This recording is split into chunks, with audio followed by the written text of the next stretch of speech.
Damas motorga Spark Porsche'ni qo'yish eng ko'p muhokamalarga sabab bo'ldi. 4 ta savol bilan murojaat qilishdi. Qiziydimi, qizimaydimi? Gilza qoqsa bo'ladimi, bo'lmaydimi?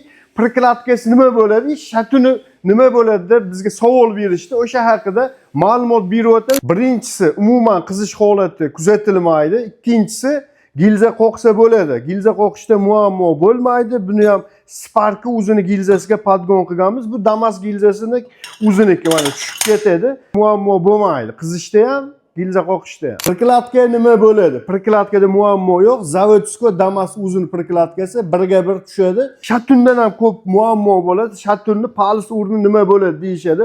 Palis o'rnida muammo yo'q. Xudo xolasa garantiyasi bilan qilib beradi. Nima uchun garantiya beramiz? Spark gilzasi podgonni qilganmiz, lekin buni qilishdan oldin biz sinovdan o'tkazganmiz 100%.